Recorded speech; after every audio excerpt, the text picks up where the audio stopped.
CSS nos permite definir no solo la familia tipográfica que queremos utilizar, sino también otras propiedades que afectan a cómo se muestra el texto en la página web. Ya conocemos el font size, que nos permite definir el tamaño de tipografía de un texto, pero ese font size va de la mano de un interlineado, de line height. ¿Qué es lo que representa el line height? El alto de cada caja de la línea de texto. Cuando nosotros tenemos un texto que tiene más de una línea, como puede suceder con este párrafo adentro de Reptilianos, entra en juego la distancia que hay entre una línea de texto y otra línea de texto, que es ese line height. Voy a ir a nuestro CSS y lo que voy a hacer es decirle que queremos trabajar con el interlineado del párrafo. Este interlineado generalmente tiene una relación directa con el tamaño de la fuente que estamos utilizando. No lo tengo modificado, es de 16 píxeles por defecto. Ese tamaño de la línea debería ser siempre mayor o igual que el tamaño de la fuente, porque no es la distancia que sucede entre una línea y la que sigue, o sea, este espacio que hay entre la parte baja de la P y la parte alta de la L, sino que es toda la caja en sí. Si por algún motivo definimos un line height menor al tamaño que deberíamos utilizar, nos va a suceder algo como esto. Le voy a decir que quiero un interlineado, 16 píxeles es el valor por defecto, de 10 píxeles. Si le doy un interlineado menor al tamaño de la fuente, lógicamente el texto se superpone porque no hay espacio entre el alto de una caja y el alto de la otra. Representa el alto total de la línea. Le vamos a decir entonces que sea o mayor o igual, el tamaño es de 16 píxeles, le vamos a dar 30. 30 píxeles de interlineado. Cuando venimos aquí y actualizamos, podemos ver que hay más espacio entre que termina una línea y arranca la otra, porque toma el total del alto de la caja para esos 16 píxeles. Hay una relación directa entre la cantidad de texto y el tamaño del texto y este interlineado. Cuando uno tiene muchísimo texto en una página web y no hay imágenes o no cortan los párrafos o no cambiamos de tema con encabezados, se recomienda que el interlineado sea alto, sea elevado, sea mayor a 1,5 veces la tipografía, porque si no se genera una especie de bodoque de texto, un bloque de texto muy compacto, muy junto, que cansa a la vista incluso antes de leerlo. Y lo mismo sucede cuando el tamaño tipográfico es muy pequeño. Si el tamaño tipográfico es muy pequeño, por algún motivo, borremos este line height, un segundo. Si por algún motivo nosotros establecemos que el font size de los párrafos sea de 10 píxeles, un poco apenas mayor a la mitad de la familia tipográfica por defecto, tenemos un texto muy pequeño y este espacio de línea a línea también se recomienda que sea grande. No vamos a poner un 30 píxeles de interlineado porque sería demasiado, lógico, pero sí vamos a establecer mínimo más de la mitad adicional. O sea, si es de 10 píxeles, más de 15, seguro. ¿Para qué? Para que el ojo también descanse un poco entre tanto texto muy pequeño superpuesto. Bien. Así como podemos manejar el interlineado, también tenemos la posibilidad de afectar las negritas e itálicas. Tenemos la propiedad font weight para manejar el peso, el tamaño de la negrita. Tiene dos grandes valores que se suelen utilizar: normal para eliminar ese font weight y bold para asignarlo, por lo cual podríamos tener en el HTML un strong de que no tenga algún objetivo más que el semántico y que desde lo estético quede mal en negrita. Se lo podríamos sacar con el font weight en normal, o también con los encabezados. Si tenemos un encabezado que en negrita no se visualiza del todo bien, como puede suceder con este H2 o H1 convertido en H2, le podríamos decir que quiero esa familia tipográfica, pero que el peso de la tipografía sea normal para anular el bold. Venimos aquí, actualizamos y ahora la tipografía, en vez de en negrita, está en su formato normal. Lógicamente, en el polo opuesto también podríamos asignarlo. Vayamos a la página principal. En algún lugar de todo esto debemos tener los acrónimos y abreviaturas. Le vamos a decir entonces que quiero que cualquier acrónimo o abreviatura, perdón, acrónimos en HTML5 no existen, que cualquier abreviatura tenga un font weight de tipo bold. Guardamos, vengo aquí y actualizo, y este en particular pasa a ser negrita, este también. Por ahí no sé si es el mejor ejemplo hacerlo con una abreviatura, pero para que veamos que podemos asignarlo o quitarlo a nuestro gusto. Lógicamente, lo mismo pasa con la itálica. La itálica se define por medio del font style, el estilo de la tipografía, que también puede ser italic o puede ser normal. Normal para eliminarlo, italic para asignarlo.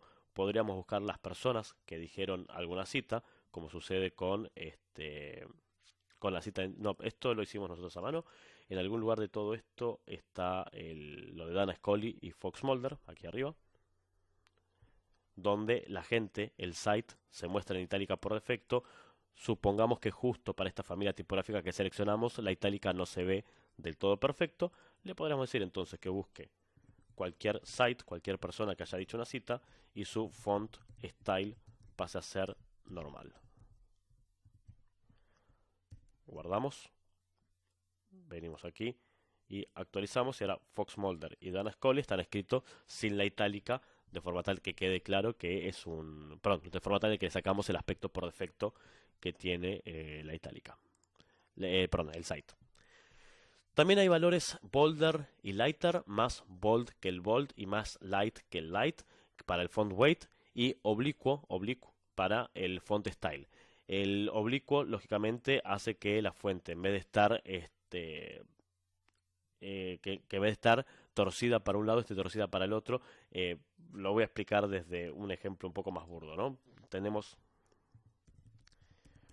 un texto, ¿sí? Si es normal, o sea, si no tiene italic, lo vamos a ver lógicamente recto. Si es italic, lo vamos a ver que queda torcido para la derecha, y el oblicuo, en realidad lo que hace referencia es a inclinarlo para el otro lado. Tanto lighter como bolder como oblicuo dependen de si la fuente que estamos utilizando soporta esa variación en su creación. No son valores que puedan aplicarse a cualquier familia tipográfica o a cualquier fuente, depende del paquete que nos hayamos descargado. Bien.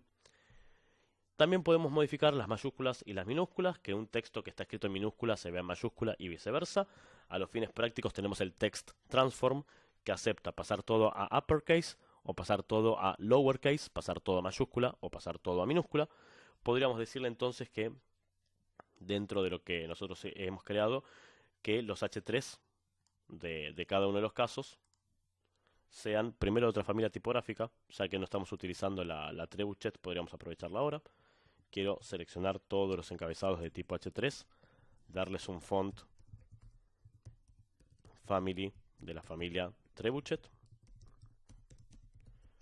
y vamos a darle un text transform de tipo uppercase. No importa cómo esté escrito, quiero verlo todo en mayúscula.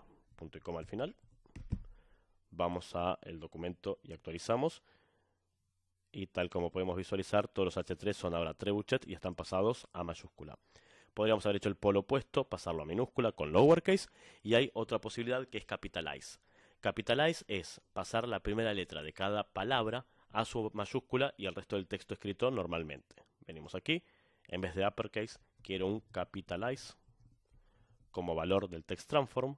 Vamos al documento y actualizamos, y la primera letra de cada palabra que sea parte de un encabezado H3 va a estar escrito en mayúscula. Bien.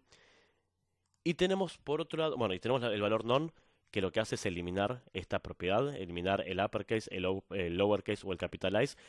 Obviamente esto aplica a los escenarios en los cuales tenemos la herencia de la tipografía porque es heredada. Le dijimos al body que todo el texto tiene que estar en uppercase, y después necesitamos que alguna etiqueta dentro del body no lo respete, se lo podemos quitar con este none y se verá tal como está escrito originalmente en el texto. Y por otro lado tenemos el font variant, que lo que hace es habilitar o deshabilitar las versalitas. Las versalitas son tener todo el texto en mayúscula, pero con el tamaño de la caja minúscula. Es decir, si yo lo hago con los párrafos, todos estos caracteres van a estar en mayúscula, pero van a medir el alto de la caja minúscula, y cualquier palabra que si estuviese en mayúscula se va a ver un poco más grande porque va a seguir siendo mayúscula, pero por encima del tamaño de la caja. A los fines de CSS, de la implementación, tenemos un font variant con small caps, las mayúsculas en tamaño pequeño, o normal para eliminarlo. Vamos a venir aquí, le vamos a decir a los mismos H3 que lo quiero capitalizado, la primera letra de cada palabra es mayúscula, y el font variant, estas versalitas, quiero que sean de tipo small caps. Guardo, vuelvo al navegador y actualizo, y podemos ver que todo está en mayúscula, pero del segundo carácter en adelante la caja es más baja que la mayúscula en sí. La mayúscula en sí corta aquí arriba, que no aplica a los demás caracteres que por ser minúscula en realidad cortan antes. Bien. Hay tres propiedades que manejan el espaciado horizontal del texto. El line-height se encarga de definir cómo se ve en vertical. Tenemos, por un lado, el letter spacing, que lo que va a hacer es definir cuál es el espacio que hay entre carácter y carácter que hemos tipeado. Aplica también a los signos de puntuación, a las comas, a los espacios y a los signos de exclamación o de interrogación. O sea, entre carácter y carácter que hemos tipeado, definirá un espacio. Podríamos decirle entonces a los párrafos que quiero un letter spacing de 5 píxeles. Eso quiere decir que termina un carácter, hay 5 píxeles, empieza otro, hay 5 píxeles y el siguiente y así sucesivamente, tal como podemos ver. Por ahí no es la mejor selección a la hora de mostrar un contenido en web, pero sepamos que existe. Y lo mismo sucede con el word spacing, que en vez de carácter por carácter lo hace palabra por palabra. Podríamos decirle que quiero un word spacing de 15 píxeles. Termina una palabra, 15 píxeles, empieza otra palabra, 15 píxeles, otra palabra, y así sucesivamente, como podemos hacer aquí. Sí, tenemos los 5 píxeles de carácter en carácter, todo este espacio, los 5 píxeles de carácter en carácter, 15 píxeles de espacio y los 5 píxeles de cada carácter. Y por último, dentro del espaciado horizontal de texto, también tenemos la tabulación de la primera línea, lo que se conoce como sangría, que es el espacio de la primera línea con respecto al margen izquierdo, que se define por medio de la indentación de texto, por medio del text indent. Vamos a venir aquí y le vamos a decir que todos los párrafos tienen un text indent absurdamente grande de 100 píxeles. Entonces, la primera línea de cada párrafo va a tener 100 píxeles de distancia con respecto al margen izquierdo, y después viene sí la separación que definimos. Es importante tener presente en el caso del text indent, esperen que voy a las razas alienígenas a ver si tenemos algún escenario donde eso aplique, que tal como pasa aquí, tenemos todo este espacio en este lugar, que aquí no está, y aquí tampoco, porque este salto de acá no es un cambio de párrafo, sino que es un salto de línea de tipo BR.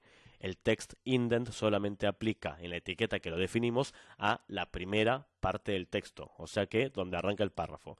Si necesitáramos que esto y esto tuviesen también la misma tabulación, deberíamos obligatoriamente cerrar un párrafo y abrir uno nuevo para que la primera línea de cada párrafo se vea afectado por ese text indent. Lo más probable, de todas formas, es que no utilicemos ni el espaciado de caracteres ni el espaciado de palabras, y la sangría la podemos discutir dependiendo de lo que queremos lograr visualmente. Por lo cual, este letter spacing y este word spacing los voy a comentar para no tener que utilizarlo. Estos valores son numéricos junto con su unidad. Puede estar calculado en centímetros, en pulgadas, en puntos, en píxeles. Hemos establecido que para este curso vamos a trabajar todo píxel para que no sea complicado entender las bases de HTML y CSS, pero también puede ser negativo, por lo cual yo podría agarrar a esos encabezados de tipo H2, los H3, que son los que están en mayúscula, y decirle que quiero un letter spacing, el carácter entre carácter y carácter, que sea negativo. Eso lo que va a lograr es un efecto de tipografía condensada. En vez de tener, volvamos a la página principal, en vez de tener el espacio normal que hay entre carácter y carácter, los estoy acercando mucho más. Les estoy quitando 2 píxeles de distancia por cada carácter tipeado. Si esto le pongo un píxel, por ahí queda mucho más decente que con los 2 píxeles que le hemos quitado, ¿sí? Es una buena solución en los casos en los cuales un encabezado, un título, muerde justo el borde y se hace una segunda línea y uno no quiere que suceda eso. Podemos condensar un poco la tipografía, lógicamente sin exagerar, porque si hago un espaciado de menos 5 píxeles, me van a quedar todos los caracteres superpuestos porque no hay espacio suficiente para lo que mide la tipografía. Por lo cual, podemos condensar la fuente con el letter spacing en tanto y en cuanto tenga alguna coherencia visual y no quede errático a la vista a la hora de leerlo. También tenemos la alineación de texto, como sucede con cualquier software de manejo de texto. Soy partidario de que el texto en web no se suele alinear, pero esto depende de la necesidad que uno tenga desde el diseño.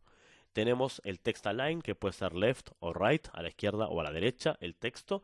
tenemos lógicamente la posibilidad de centrar el texto con el Text Align Center y tenemos la probabilidad de justificar el texto con el Text Align en Justify. Si vengo aquí y le digo que esto es una práctica que yo no haría, sinceramente, quiero que el body tenga un Text Align de tipo center. Esto lo que va a hacer es agarrar todo el contenido dentro del body y lo va a centrar porque es heredada la tipografía y nos va a suceder algo como esto, donde absolutamente todo el texto está centrado. ¿Sí? El caso de las listas vienen con un margen adicional, por lo cual si bien está centrado parece que no está en el centro perfecto, pero este Text Align Center puede llegar a ser un vicio en el sentido del diseño, para aquellos que quieren generar una simetría absoluta en la página donde la distancia entre este texto y el borde es la misma distancia que este texto y el borde. Particularmente considero que no queda bien.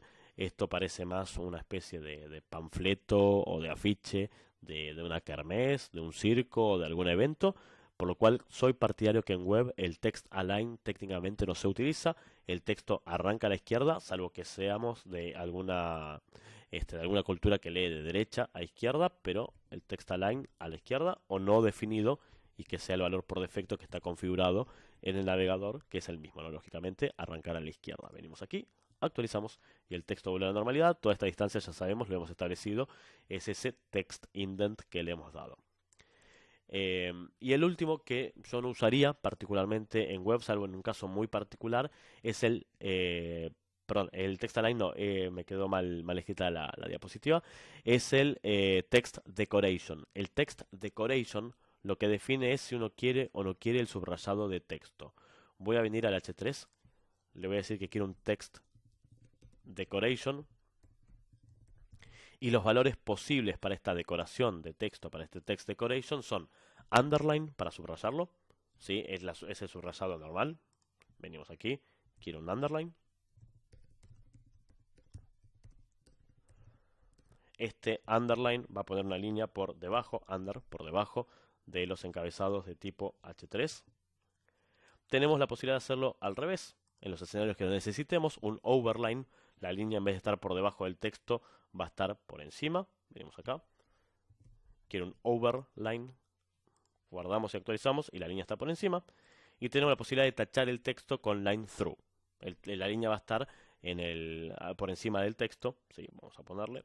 Quiero un line through. Venimos aquí y actualizamos y la línea está por sobre el texto. O si no, none, llegado el caso que vengamos heredando algún subrayado o algún elemento que el HTML por defecto subraye, no queramos que tenga ese subrayado. En los navegadores actuales existe la posibilidad de definir más de un text align separado por espacio, por lo cual podríamos hacer que el text align de algún elemento sea por debajo y por encima. Por ahí eso sí da un efecto medianamente interesante o atractivo a la vista. Quiero un underline y un overline a la vez, ambos dos. Venimos aquí, actualizamos y tenemos la línea por debajo y la línea por encima. Y las abreviaturas de HTML tienen un text align que es underline y además dot o dotted, como lo quieran decir, que es una línea punteada. O sea, voy a poner la línea por debajo, pero va a estar hecha por puntos. Venimos aquí, quiero un underline dotted o dot. Venimos aquí, actualizamos y la línea por debajo son puntos en vez de una línea sólida, tal como sucede con las abreviaturas o los acrónimos de HTML.